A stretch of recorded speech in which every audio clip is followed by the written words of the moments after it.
Hello, this is Steve Shaw, National Coordinator of Football Officials and Secretary of Rules Editor, and this is the second in our series of media videos for the 2020 season.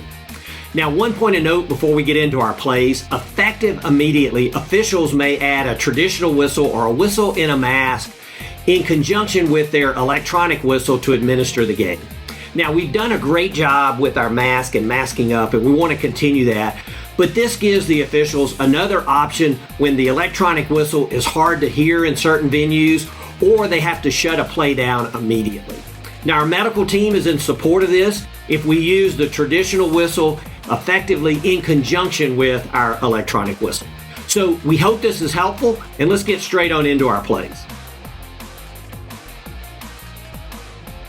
Our first play this week is a great illustration of a player safety rule. And so what was added in the rule book recently is that a defenseless player is also defined as a ball carrier who's obviously given himself up and is sliding feet first. Now, it says ball carrier. Typically, we see it with the quarterback, but it's important to note the line to gain is the 30 here. And when the player is down by rule, as you can see here, the ball is right at the 30. But from an officiating perspective, this player becomes defenseless and the play is over when he starts to lower his backside. And that's where we're going to spot it, when the player lowers his backside, wherever the ball is. So here, right about the 29 is where we spot the ball. So this is not a first down. It's down at the 29. And that's important because once the player starts to give himself up, we don't want a defender to feel like he's got to make a move or hit this player. We want them to pull off because they cannot gain any additional yardage. Play 2 is a good illustration of a substitution foul by the defense, and it highlights our rule change this year.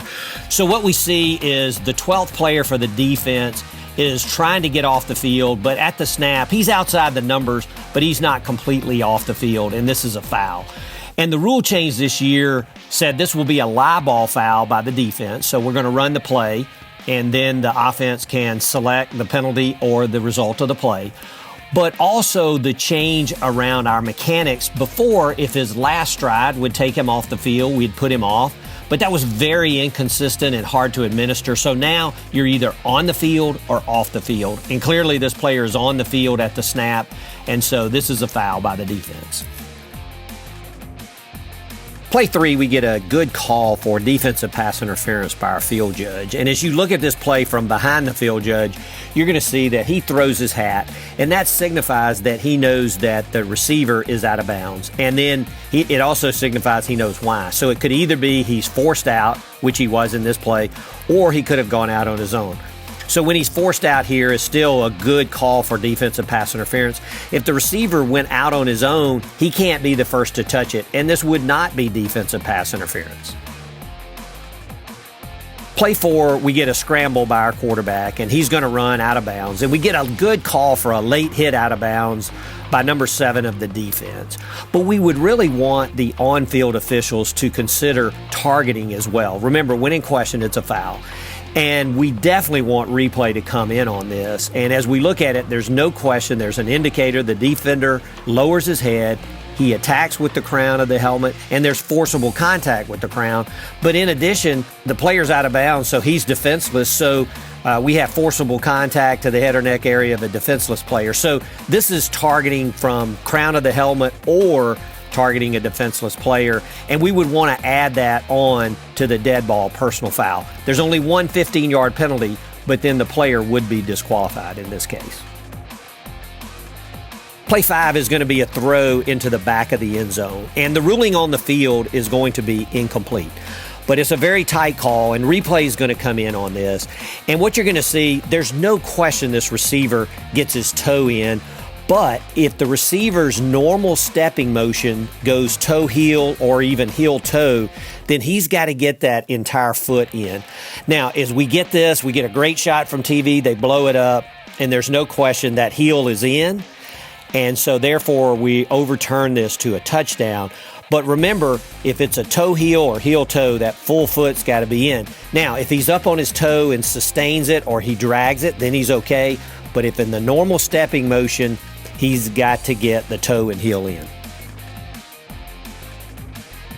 Play 6 is a punt play, and we get a good alert by our back judge. he's going to rule that the kick is touched by number 21 of the receiving team, and then it's recovered by number 17 of the kicking team, and then he's going to take off running. But we know that the kickers, even though they can recover here, they cannot advance a kick. So the ball is dead where it's recovered, no advance. So really good job. And replay is going to come in, and we get a good view where you can see the white glove where number 21 is actually touching the ball. So they confirm this call. Now, we need to keep an eye on players throughout the play because we probably miss an unsportsmanlike conduct as the team actually poses for a group picture in the back of the end zone. But good work by the back judge here. Play 7, we're going to watch the inside receiver on the top of the screen, and he's going to go downfield on a pass play and block a defender. And normally this would be offensive pass interference, except on this play, the pass is caught in or behind the neutral zone, so there's no foul. The pass must cross the neutral zone in order for there to be an opportunity for offensive pass interference or defensive pass interference. And for many that ask, defining the neutral zone, it's really as if you take, once the ball is spotted, the front nose and back nose of the ball create this no man's land that really we call the neutral zone. Our last play this week is really put in as an attaboy for TV. And so you get a normal looking play, long run for a touchdown, but then TV is going to come right back in with a great shot that shows clearly the runner's knee touched the ground during the run. And so replay is going to come in on this play, and they're going to overturn the touchdown, and we're going to respot the ball at its position when the knee was down. So really, this is what replay was all about, what it was designed for. So great job, TV. Well, that's it for our plays this week. And again, I appreciate your time. And as you can see through the video, I appreciate our partnership as it's good for our game. So best of luck as you prepare for your game this week, and safe travels to all.